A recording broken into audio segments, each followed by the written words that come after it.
எல்லாருக்கும் வணக்கங்க. நான் உங்க Meena Srinivasan from Meena's life style. வக்கீல் தொழில இருந்த நீங்க திடுதிப்புன்னு எப்படிங்க ஆசீர்வாதம் நீங்க எல்லாம் உங்க டார்ச்சர் தாங்காம தான். இன்னைக்கு நம்ம பிரேக்ஃபாஸ்ட்டுக்கு பொங்கல் தாங்க செய்ய போகிறோம். வெண்பொங்கல், கோவில் ஸ்டைல் பொங்கல் செய்ய போகிறோங்க. நல்லா மழை பெய்யறதுக்கு இந்த புயலுக்கு சுட சுட பொங்கல் சாப்பிட்டா ரொம்ப நல்லா இருக்குங்க. வாங்க எப்படி செய்யறதுன்னு வீடியோக்குள்ள போய் பார்த்துருவோம். டேய், இப்போ ஒரு வியாபாரத்துக்கு வந்துட்டோம்னா டிட்டோ அதே மாதிரி ஆயிரணும். உதாரணத்துக்கு சிங்கம் வேஷம் போட்டா சீரனும், புலி வேஷம் போட்டா பாயனும், யானை வேஷம் போட்டா பிச்சை எடுக்கணும். பிச்சை எடுக்கணுமா? ஏண்டா டேய், யானைகிட்ட எத்தனை ஹைலைட்ஸ்ரா இருக்கு, எத்தனை கோயில சாமியை முதல்ல தூக்கி வச்சுட்டு தெய்வீகமா போகுது, எத்தனை குடும்பங்களை அழகா ஆசீர்வாதம் பண்ணுது. இதெல்லாம் விட்டு பிச்சை எடுக்கணும் சொல்லிடா. பிச்சைக்காரப்பல பீத்தரப்பல உன் புத்தி பூரா பிச்சை எடுக்கலாம் போமா? யோ அண்ணே, மூணு கத்தமா பேசியா அண்ணே? வக்கீல் கிட்ட போட அரசியல் கிட்ட போல ரொம்ப அம்சமா இருக்கீங்க. டேய், என்னமும் செயலும் நல்லா இருந்தா கண்ணம் பண்ணு மாதிரி ஆகி அப்படி தேச சாயிரும்டா. பொங்கல் செய்யறதுக்காக பச்சரிசி 1.25 கப் எடுத்துருக்கேங்க. கடையில் பொங்கல் பச்சரிசின்னு கேட்டிங்கன்னா கொடுப்பாங்க. நல்ல அரிசியாக கேட்டு வாங்கிக்கோங்க. அடுத்தது ஒரு 3/4 கப் பாசிப்பருப்பு எடுத்து வச்சுருக்கேங்க. இப்போ அரிசியும் பருப்பையும் நல்லா வாஷ் பண்ணி எடுத்துக்கலாங்க. தண்ணி சேர்த்துட்டு நல்லா ஒரு 3 டைம் 4 டைம் வாஷ் பண்ணி எடுத்துக்கலாம்.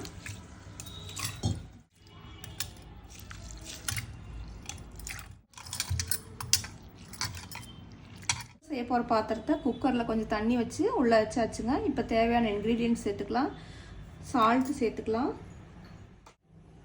பொங்கல் வேகும் போதே கொஞ்சமாக ஜீரகம் சேர்த்துக்கலாங்க. அதோட ஃப்ளேவர் ஃபுல்லாக இறங்கிக்கும். இஞ்சி கொஞ்சமாக சின்ன சின்னதாக வெட்டி வச்சுருக்கேன். பொங்கலில் வந்து சீரகம் மிளகெல்லாம் தாளித்து கொட்டுறப்ப தான் இஞ்சி சேர்த்துக்குவாங்க. நம்ம வீட்டில் இஞ்சி வாயில் தட்டுப்பட்டால் கொஞ்சம் டென்ஷன் ஆயிடுவாங்க. அதனால் பொங்கல் வேக வைக்கிறப்பவே இஞ்சி சேர்த்துருவோம். கூடவே ஒரு 2 பச்சை மிளகாய் வெட்டி வச்சுருக்கேங்க காரத்துக்கு. அதையும் இப்போவே சேர்த்துருவோம். நெய் கொஞ்சமாக சேர்த்துக்கலாங்க.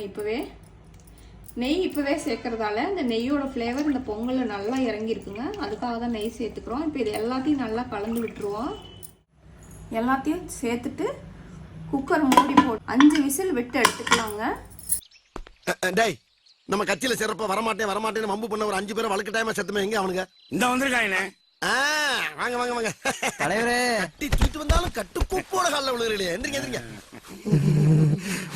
இந்த பாருங்க, உங்க மனசுக்குள்ள மரண பீதி இருக்கிறது என் கண்ணுக்கு கண்ணாடி மாதிரி அப்படியே தெரியுது. அதே பீதி என்கிட்டயும் ஹெவியா இருக்கத்தான் செய்யுது. அதை வெளிக்காட்டிக்கிறாம நம்ம அரசியல் பண்ணணும், புரியுதா? சரி தலைவரே. அதுக்காக தலைவன் எல்லாம் அத்து விட்டு ஓடிடப்படாது. அட்டாக்கு அதிகமாகிறப்ப ஒரு முடிவெடுத்துருவோம். பொங்கல் 5 விசில் விட்டு எடுத்தாச்சுங்க.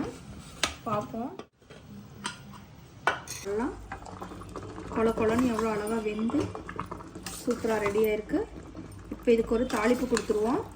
ஃபஸ்ட்டு நெய் போட்டுக்கலாங்க. தாளிக்கிறதுக்கு நெய் எவ்வளோ வேணுமோ அந்தளவுக்கு சேர்த்துக்கலாம். நெய் நிறைய சாப்பிட்றவங்களா இருந்தால் கொஞ்சம் அதிகமாகவே சேர்த்துக்கோங்க. பெருங்காயம் கொஞ்சம் சேர்த்துக்கலாங்க. கொஞ்சம் ஜீரகம் சேர்த்துக்கலாங்க. மிளகு சேர்த்துக்கலாம். ஜீரக மிளகு சேர்த்துட்டு அது பொரிஞ்சதும் கொஞ்சம் கறிவேப்பிலை, கொஞ்சம் காஞ்ச மிளகாய், கொஞ்சம் முந்திரி சேர்த்துக்கலாங்க. இப்போ இது எல்லாத்தையும் நம்ம பொங்கலில் சேர்த்துக்கலாம். நம்ம பொங்கல் சூப்பராக சுட சுட நல்லா தலை பொங்கல் சூப்பராக ரெடி. நம்ம வீட்டில் மார்னிங் பிரேக்ஃபாஸ்ட் பொங்கல் ரெடி ஆயிடுச்சுங்க. உங்கள் வீட்டில் இன்றைக்கி என்ன பிரேக்ஃபாஸ்ட்டு கமெண்ட் பாக்ஸில் வந்து கமெண்ட் பண்ணுங்கள். நம்ம உங்களை இன்னொரு வீடியோவில் சந்திக்கிறேங்க. நன்றி, வணக்கம். டேய் சொல்லுங்கண்ணே. என்னடா வண்டி நிறைய வர சத்தம் கேக்குது? உங்க தலைமையில நம்ம கட்சியில சேர வராங்கண்ணே. அதுக்குள்ளேயே அவ்வளவு ஃபேமஸ் ஆயிட்டோம் நம்ம.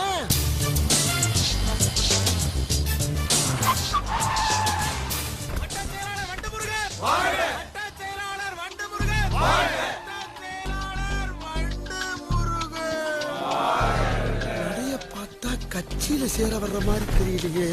ஆஹா, போன்ல வந்தவன நேர்ல வர வச்சுட்டானுங்க.